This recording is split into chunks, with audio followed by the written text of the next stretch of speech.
Bonjour à tous, c'est Feldu. Comme vous pouvez le remarquer, actuellement, là, j'ai l'air et je suis extrêmement fatigué. En effet, si vous avez vu ma dernière vidéo, vous le savez, là, en ce moment, je suis à une période de fatigue. Et du coup, ça fait que j'ai moins de grosses vidéos en préparation et plus de petites vidéos en préparation. Et du coup, les findings jusqu'au findings numéro 30 risquent d'être un peu maigrichons, voilà. Mais ça va pas m'empêcher de parler de sujets qui me sont importants. Parce que une de mes vidéos les plus célèbres est une de mes moins bonnes vidéos. Du moins, une de mes moins bonnes vidéos findings. Parce que vraiment, sur ma chaîne, il y a du matériel pour les pires vidéos. En effet, ma vidéo que j'avais réalisée sur le Darknet est une des vidéos que j'aime le moins dans la série de vidéos findings, pour 3 raisons principales. D'abord, la lumière est dégueulasse. Aujourd'hui, j'essaie de faire un peu plus d'efforts, même si là, j'ai bien peur d'être en surexposition. Mais là, clairement, on n'y voyait que dalle dans cette vidéo. Deuxièmement, je trouve que j'ai mal exprimé mon point de vue. Ça, je vais vous l'expliquer juste après. Et troisièmement, le fait que j'ai mal expliqué mon point de vue et que ce soit la vidéo la plus vue de ma chaîne me dérange au plus haut point parce qu'elle ne me représente finalement pas tant que ça. En effet, si on regarde la vidéo, d'abord, le premier truc qui viendra à l'esprit pour la résumer en une phrase, ce serait « Le Darknet, c'est pas si dangereux que ça ». Et c'est vraiment pas ce que je voulais dire. En fait, il y a une nuance à apporter. Ce que je voulais dire, c'était on fantasme énormément sur la dangerosité du Darknet. Mais du coup, qu'est-ce que ça veut dire ?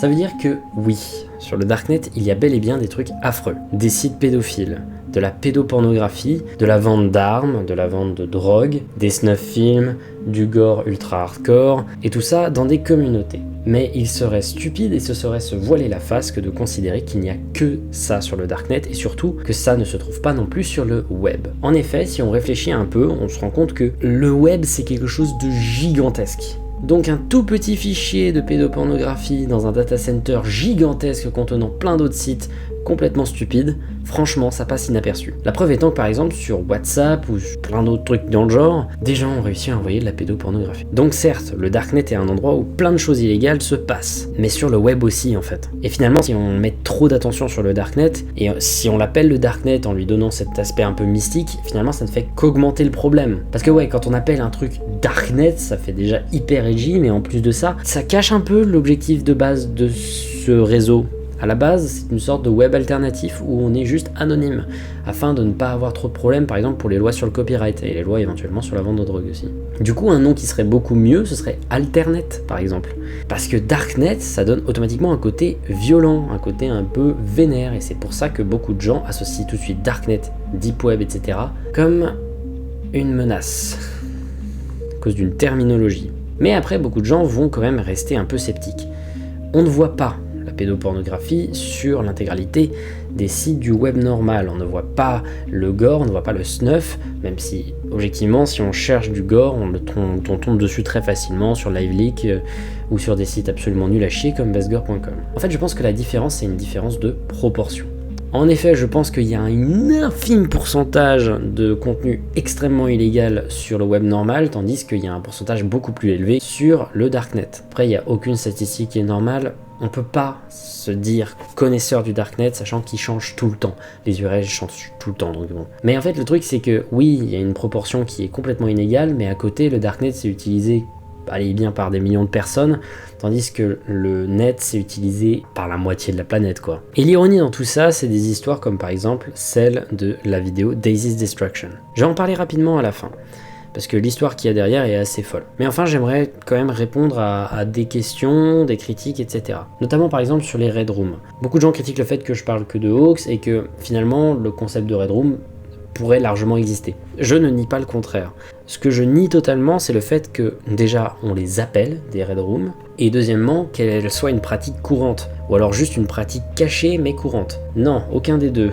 C'est une pratique qui a probablement dû être faite 1 ou 2 fois, même pas sur le Darknet, probablement sur le web normal à ses débuts, et maintenant, personne ne va chercher ça. Et ensuite, beaucoup de gens m'ont dit d'aller checker des trucs, des vrais Red Rooms, genre par exemple, le cas de la vidéo One Lunatic One Eye Speak de Luca Magnotta, qui est un meurtre filmé. Ça n'a pas été mis en live stream, et il n'y avait pas d'interaction avec un chat de live stream, parce qu'il n'y avait pas de live stream, donc ce n'est pas une Red Room, c'est juste un snuff film, une vidéo où on voit un véritable meurtre. Pareil pour Daisy's Destruction, qui est un snuff film. J'ai l'impression que je me répète, mais Daisy's Destruction, il y a un truc assez foufou avec.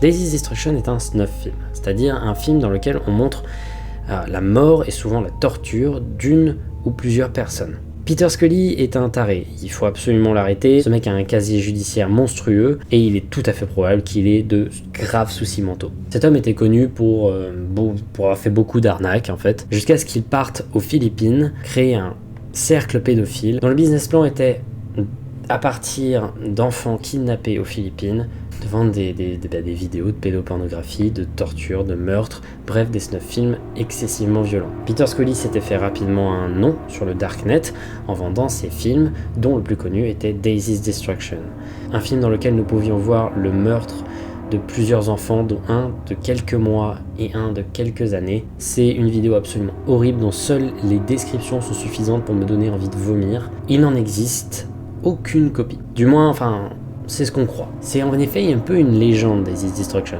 On ne nie en aucun cas le fait qu'elle ait existé. On a retrouvé le corps de Daisy, on a arrêté Peter Scully quand on s'est rendu compte de qui était cette personne, mais on n'a pas retrouvé la vidéo de Daisy's Destruction.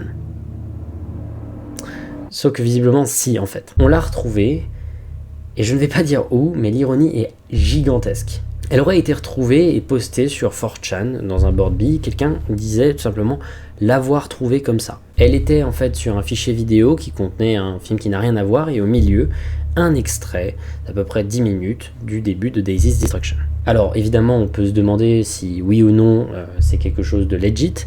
Il y a plusieurs milliers de personnes qui avaient téléchargé le truc, jusqu'à ce que Mediafire ferme totalement le lien pour des raisons évidentes d'enfreint aux conditions d'utilisation de Mediafire. Donc évidemment, on peut se demander si c'est un fake ou pas. Si on regarde un peu les commentaires du thread de 4chan, on peut se rendre compte que ça a l'air très très crédible. Ça a l'air très très crédible, les gens ont l'air vraiment traumatisés par ce qu'ils voient et les descriptions se corrèlent plutôt bien. Ça n'a pas l'air non plus d'être un troll organisé à la 4chan, on sait très bien comment ils font quand ils créent des copy-pasta, là ça n'y ressemble pas.